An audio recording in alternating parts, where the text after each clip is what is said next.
Matahari sore menurunkan sinarnya dengan lembut di atas perbukitan kecil di pinggiran desa. Cahaya keemasan memantul di permukaan sawah yang mulai menguning, menyelimuti kampung itu dengan suasana tenang dan hangat, seolah waktu sengaja berjalan lebih lambat di tempat ini. Di sebuah rumah tua yang dikelilingi pohon mangga dan aroma wangi melati, tampak seorang gadis muda sedang menyapu halaman. Wajahnya manis, dengan senyum yang mengingatkan siapapun pada sosok yang dulu pernah mengisi cerita lama di desa itu. Dialah Alia, putri sulung Andra.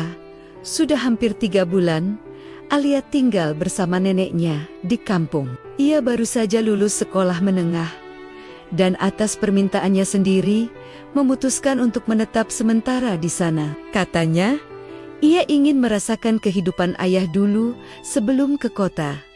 Namun di balik alasannya yang sederhana, ada sesuatu yang lebih dalam.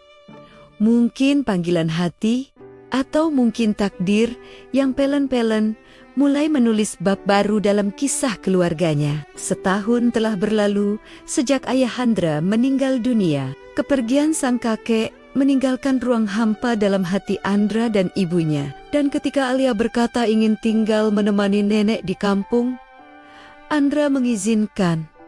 Meski dengan hati yang berat, jaga dirimu di sana, ya, nak, katanya waktu itu. Kampung ini menyimpan banyak kenangan dan juga pelajaran. Kini setiap pagi, Alia membantu nenek menyiangi tanaman di halaman, menyapu teras, dan kadang mengantar makanan ke tetangga. Hidup di desa membuat hatinya terasa damai. Ia sering duduk di bawah pohon randu tua, pohon yang katanya dulu menjadi saksi kisah cinta ayahnya. Dari sanalah ia melihat sawah, burung-burung, dan langit yang selalu berubah warna. Namun suatu sore, ketika ia duduk di sana, seseorang lewat di pematang, membawa karung gabah di pundak, berkeringat tapi tersenyum ramah. "Sendirian aja di sini?" tanya pemuda itu sambil menurunkan karung. Alia menoleh. Pemuda itu tinggi, berkulit sawo matang, matanya tajam tapi hangat. "Oh, iya, cuma duduk aja," jawab Alia canggung, tapi senyum kecil terbit di bibirnya. "Aku Raffi," katanya sambil mengulurkan tangan. "Kamu cucunya Bu Sulastri?" "Ya." Alia mengangguk. "Iya, aku Alia." Mata mereka bertemu sejenak. Entah kenapa, dalam tatapan singkat itu, ada sesuatu yang terasa akrab. Seolah dua jiwa yang dulu terpisah waktu, kini dipertemukan lagi dalam bentuk yang berbeda. Hari-hari berikutnya, pertemuan mereka menjadi semakin sering. Kadang tanpa sengaja di pasar, kadang di jalan setapak, atau di sawah, tempat Raffi membantu pamannya menjemur padi. Raffi ternyata anak yang sopan dan rajin. Ia tinggal bersama ibunya, Lestari, di rumah kecil tak jauh dari tepi sungai. Raffi sering membantu warga desa memperbaiki saluran air atau mengantar hasil panen ke kota dengan sepeda motornya yang tua tapi terawat. Bagi Alia, ada sesuatu yang membuatnya kagum. Kesederhanaan Raffi mengingatkannya pada cerita ayahnya dulu, dan bakhir Raffi Alia berbeda dari gadis-gadis lain di desa. Tutur katanya lembut, pandangannya tulus, dan setiap kali tersenyum, dunia terasa lebih ringan. Suatu sore, mereka kembali bertemu di tepi sungai. Alia sedang mencuci piring bekal neneknya, sedangkan Raffi datang membawa ember penuh ikan hasil tangkapan. "Kamu sering kesini?" "Ya," tanya Raffi sambil duduk di batu besar dekatnya. Alia tersenyum. "Iya, tempat ini tenang. Kayaknya aku bisa berpikir jernih di sini." "Berpikir tentang apa?" Alia menunduk. "Tentang masa depan, tentang hidup, dan mungkin tentang cinta juga." Raffi terdiam. Angin sore berhembus pelan, membawa wangi rumput dan suara air yang mengalir lembut. "Kalau soal cinta," kata Raffi akhirnya, "aku percaya. Semuanya sudah ditulis jauh sebelum kita lahir. Kadang orang datang dan pergi bukan karena salah waktu, tapi karena memang sudah digariskan begitu. Alia menatapnya, matanya teduh. Kamu percaya takdir? Raffi mengangguk. Percaya, karena tanpa takdir, mungkin kita nggak akan duduk bareng begini hari ini. Keduanya tertawa kecil, tapi dalam hati masing-masing ada sesuatu yang tumbuh.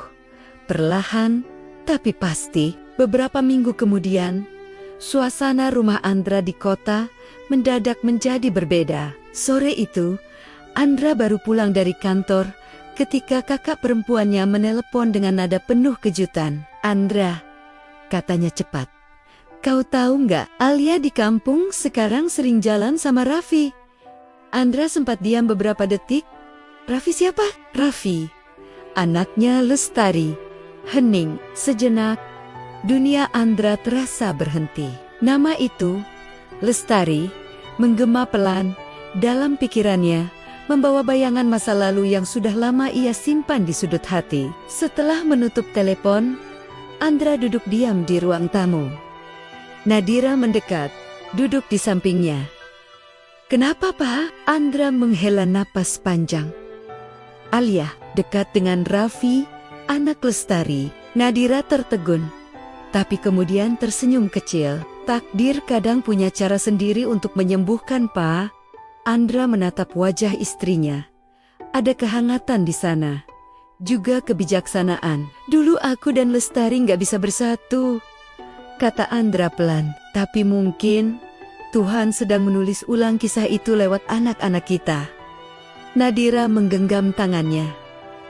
Kalau memang jodoh, Pak, siapa kita yang bisa menghindarinya? Malam itu, Andra menatap foto ayahnya yang kini terpajang di ruang tamu. Ya, bisiknya lirih. Mungkin inilah caranya Tuhan menuntaskan kisah lama keluarga kita. Bukan untuk membuka luka, tapi untuk menyembuhkan yang belum sempat selesai.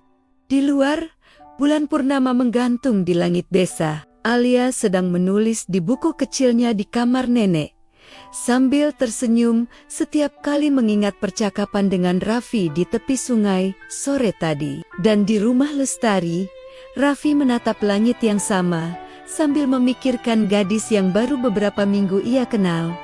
Tapi entah mengapa, terasa seperti sudah lama hadir di hatinya. Dua hati muda mulai terikat oleh sesuatu yang lebih besar dari sekadar kebetulan. Karena di balik semua perjalanan manusia, ada satu tangan yang tak pernah lelah menulis kisah cinta. Tangan Tuhan. Hubungan Alia dan Raffi semakin dekat, tapi mulai menimbulkan kegelisahan bagi Andra dan Lestari, karena masa lalu yang mereka simpan pelen-pelen kembali muncul. Apakah hubungan mereka akan mendapatkan restu dari masing-masing orang tua mereka? Atau temukan jawabannya di Bab 2, Benih Cinta yang Tumbuh Diam-Diam.